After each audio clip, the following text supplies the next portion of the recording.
अभी देखो, अभी दूध का दूध पानी का पानी कर दूं। चाचा कौन सी मोटरसाइकिल चलाते हो आप?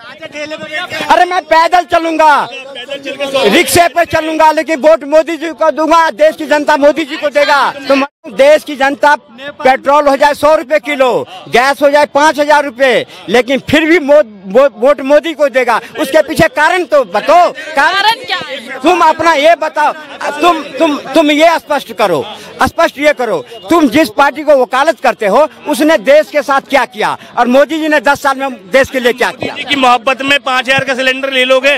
नहीं, सुनो तो सही, 5000 का ले लोगे तो मेरे अब की बार जब तुम्हारा सिलेंडर खत्म हो तो मेरे घर से ले जाना, मैं मोदी जी का प्रिंट लगवाऊंगा सिलेंडर पे।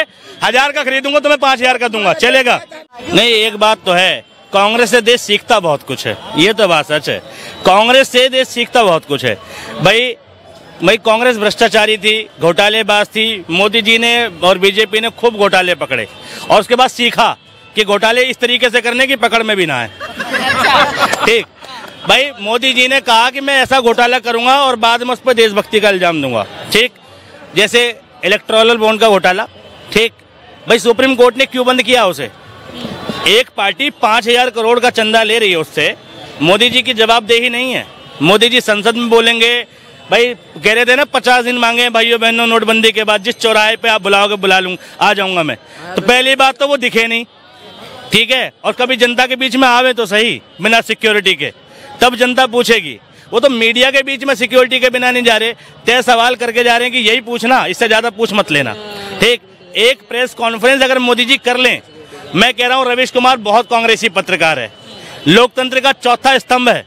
ठीक, चौथा स्तंभ मीडिया है। ठीक है, हो सकता है रवीश कुमार या दूसरे जो इतने पत्रकार है, पुण्य प्रसून वाजपेयी और ये यूट्यूब वाले, ये सब कांग्रेसी हों, सबके सब मोदी विरोधी हों, लेकिन अगर लोकतंत्र का चौथा पिलर है तो कहीं एक सड़ी हुई ईंट भी अगर इनकी है तो मोदी जी की जवाबदेही है कि नहीं है, ये बताओ। बगैर मीडिया के सम्मान दिए हुए मोदी जी का ग्राफ हिंदुस्तान लेकर के विश्व में फहरा रहे हैं। ऐसे बगैर मीडिया के सम्मान के, मीडिया को सम्मान देते तभी तो विदेश। मैंने इकोनॉमिक्स में पढ़ा था, सुनो, मैंने इकोनॉमिक्स में पढ़ा था कि झूठ 3 प्रकार के होते हैं। पहला तो झूठ होता है जो नॉर्मल आप बोल रहे हो, दूसरा होता है सफेद वाला झूठ जो मोदी जी बोलते हैं, और तीसरा झूठ होता है आंकड़े।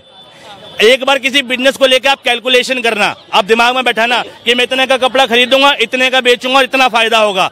जो आप लिखोगे ना, रियल लाइफ में कभी वैसा होता नहीं है। ठीक, तो तीसरा झूठ होता है आंकड़े, और ये सरकार तीनों झूठ पेश करने में माहिर है। मोदी जी सफेद झूठ बोलते हैं, पब्लिक जिनको उनकी समर्थक है वो झूठ बोलती है, और बाकी जो पीछे से मिनिस्ट्री लगा रखी है वो आंकड़े हैं, डेटा है। तो मोदी जी के पास तीनों झूठ का हथियार है, तीनों झूठ बोलते हैं।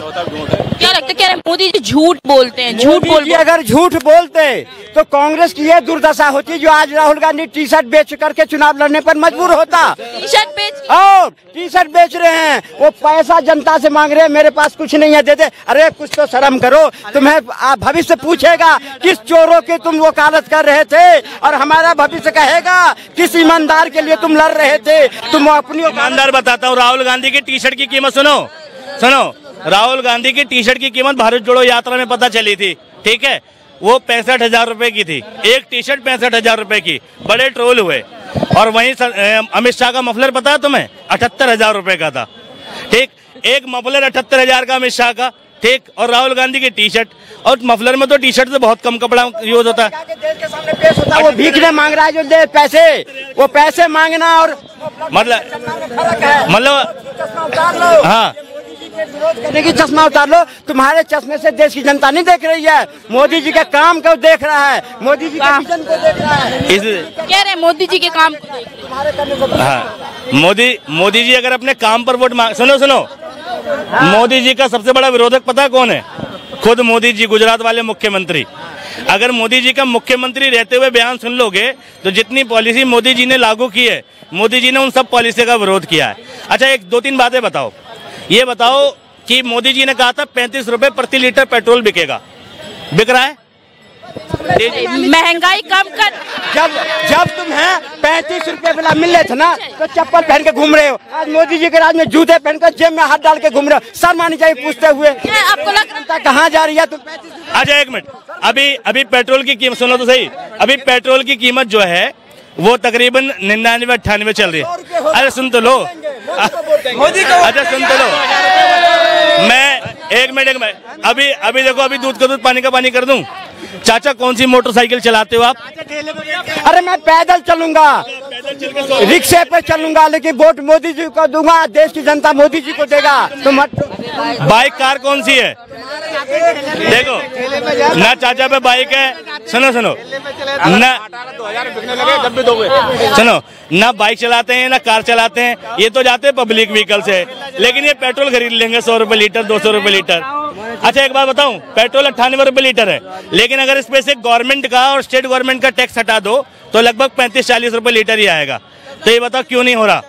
मैं कह रहा हूँ देश की जनता, पेट्रोल हो जाए 100 रुपए किलो, गैस हो जाए 5000 रुपए, लेकिन फिर भी वोट मोदी को देगा। उसके पीछे कारण तो बताओ, कारण क्या है? तुम अपना ये बताओ, तुम ये स्पष्ट करो, ये करो, तुम जिस पार्टी को वकालत करते हो उसने देश के साथ क्या किया, और मोदी जी ने 10 साल में देश के लिए क्या किया? की मोहब्बत में 5000 का सिलेंडर ले लोगे? नहीं सुनो तो सही, 5000 का ले लोगे तो मेरे अब की बार जब तुम्हारा सिलेंडर खत्म हो तो मेरे घर से ले जाना, मैं मोदी जी का प्रिंट लगवाऊंगा सिलेंडर पे, 1000 का खरीदूंगा तो मैं 5000 का दूंगा, चलेगा? अरे जो मैं पूछ रहा हूँ, हम मोदी, महंगाई व्यक्तिगत है, महंगाई तुम 5000 का खरीद सकते हो, तुम बीजेपी के कार्यकर्ता हो, बीजेपी वाले तुम्हें 50,000 रुपए महीना दे रहे हैं। एक आम आदमी जो यहाँ द्वारे में जा रहा है, किराए पर रह रहा है, जिसकी तनख्वाह 10,000 रुपए, वो 5,000 रुपए कैसे खरीदेगा सिलेंडर? ये बताओ। बात में कैसे? तुम्हारे बात को आम आदमी नहीं मान रहा है ना, तुम्हारे बात को आम आदमी नहीं समझ पा रहा है। तुम और शर्मा जी कितना भी कर लो, लेकिन तुम्हारे कहने से देश की जनता गुमराह नहीं हो रही है। हम जो कह रहे हैं देश की जनता समझ रहा है कि देशभक्त कौन है और देश के विरोधी कौन है। अब एक बात याद आ गई, सुनो तो सही। जब महात्मा गांधी लंदन से इंडिया आए थे, सुनो, अरे देखो महात्मा गांधी में भड़क रहे हो तुम तो, अरे महात्मा गांधी में मत भड़क, अरे उसे वही आ रहा हूँ, सुनो तो सही। जब लंदन से इंडिया आए थे महात्मा गांधी तो कोट पहनते थे, टोपी पहनते थे, जेंटलमैन थे। जब उन्होंने देखा कि भारत की आजादी की लड़ाई लड़नी है तो उन्होंने देखा कि उन लोगों के लिए लड़नी है जिनके पास कोट पैंट का कपड़े भी नहीं है, तब उन्होंने कोट पैंट तैयार किया और देसी वस्त्र पहना, धोती, ठीक है? एक मिनट, ठीक है, एक मिनट, मैं पॉइंट क्लियर कर दूं, ठीक? तो गांधी जी उस टाइम पे क्या हुआ, धोती और ऊपर पटका पहन के निकल पड़े। एक आदमी ने क्या कहा, तुम्हें क्या लगता है कि तुम ऐसे निकलोगे और लोग तुम्हारे पीछे पीछे चले आएंगे? तब गांधी का जवाब था कि मेरे कहने से किसी एक का भी मन, किसी एक का भी विचार देश की आज़ादी के लिए अग्रसर हो जाए तो मैं कामयाब हूँ, मैं अपनी इस फ्रीडम फाइट को मुकम्मल मानूंगा, कंप्लीट मानूंगा। तो भाई मेरे कहने से मोदी जीते या हारे, अगर एक आदमी का भी मन चेंज हो जाता है ना, तो मैंने बहुत किया देशभक्ति में, देश के लिए लड़ रहे हैं हम, ठीक? और देश के समर्थक हैं, मोदी के समर्थक नहीं है। मोदी हमारे लिए देश नहीं है और मोदी भक्ति देशभक्ति नहीं है। देश मोदी से बड़ा है, ठीक है? और मोदी भक्ति जो है वो कुछ नहीं है, एक व्यक्ति के नाम पर मरते मिटते नहीं, हम देश के नाम पर मरते मिटते हैं। देश के लिए अगर सोचते हो तो देश के लिए सोचने के लिए सबसे पहले देश के लोगों के लिए सोचो। जब तक देश के लोगों के लिए नहीं सोचोगे, ठीक, देश तरक्की नहीं कर सकता, ठीक?